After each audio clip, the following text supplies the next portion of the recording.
All right, let's actually do an example where we apply the average rate of change idea versus the instantaneous rate of change idea. Example number 3 says the distance in feet of an object from a starting point is given by this equation, where t is in seconds and s of t is distance in feet. Find the average velocity, the average rate of change, the average speed, all same words we can use for that idea. But as soon as I see that keyword average, we should be thinking we're just finding the slope between 2 points. We want to find the average velocity of the object from 2 seconds to 4 seconds. So that means when t equals 2 and when t equals 4. So now we have our two x's, or t's, and we can use those to find our two y's, when t is 2 and when t is 4.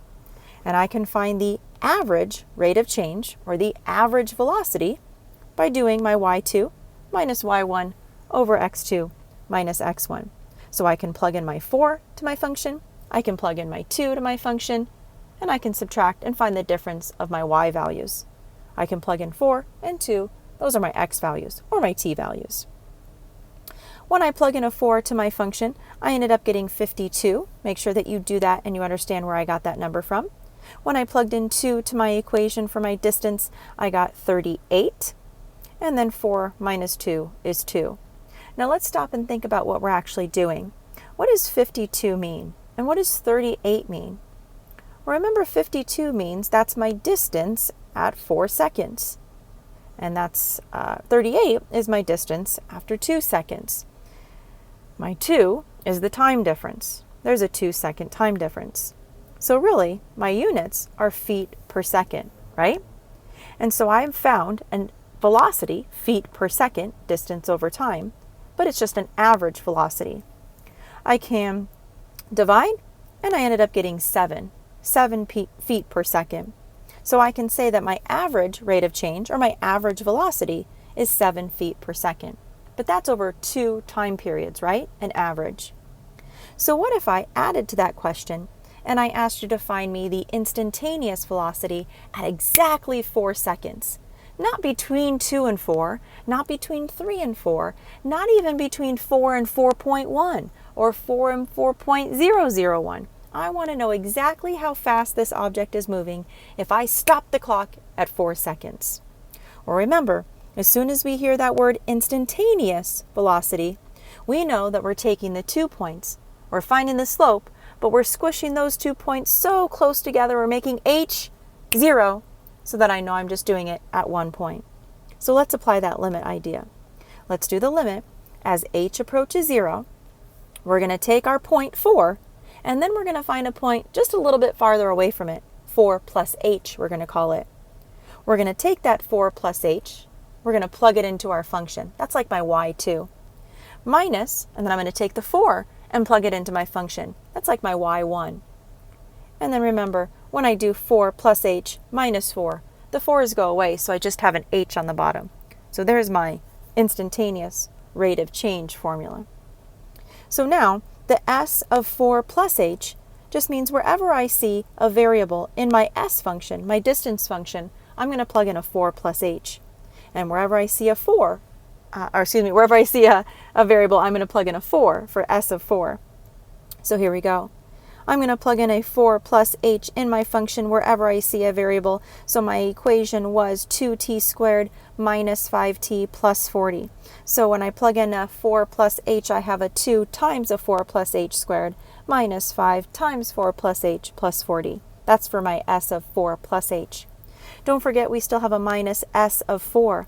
That means in my function, wherever I see a x or a t, I should say, I'm going to plug in a 4. So I have a 2 times 4 squared minus 5 times 4 plus 40. And remember, the denominator is just h. So now, all we have to do is some algebra stuff. We're done with the calculus part. All we have to do now is some crazy algebra. This is probably where most students make the most mistakes, so you've got to be really careful. Slow down, show all your work, take your time, and make sure that you are careful with all your algebraic steps. At this point, we're going to go ahead and FOIL this and distribute the 2. We're going to distribute the negative 5. We're going to evaluate what's inside these parentheses and then make sure I put the negative to it. You notice that I put that big chunk in parentheses because that negative needs to actually be distributed to everything, or I need to figure out what number is in here and then apply the negative to it.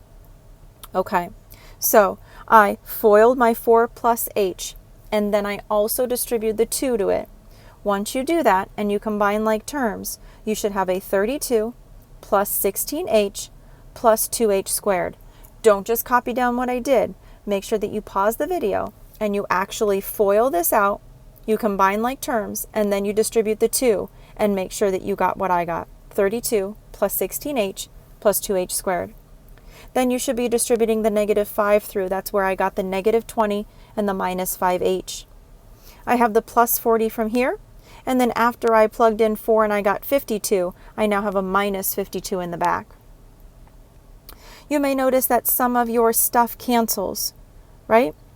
If I have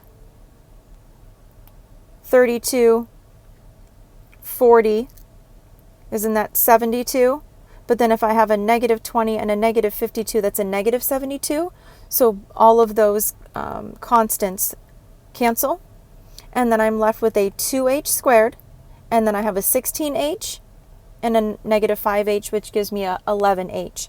So in my numerator, I have 2h squared plus 11h all over h. And you notice that I've carried along my limit as h approaches 0, because I don't want to forget to do that. We're still doing a limit question. Because if you don't have it, we're just doing an average rate of change. And remember, we don't want the average rate of change. We want the instantaneous rate of change. How fast is this thing moving at exactly 4 seconds? So make sure you keep your limit attached to it.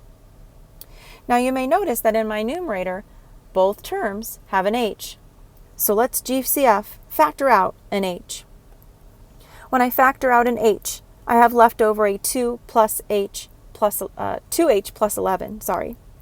That means I can reduce off an h from the top and the bottom.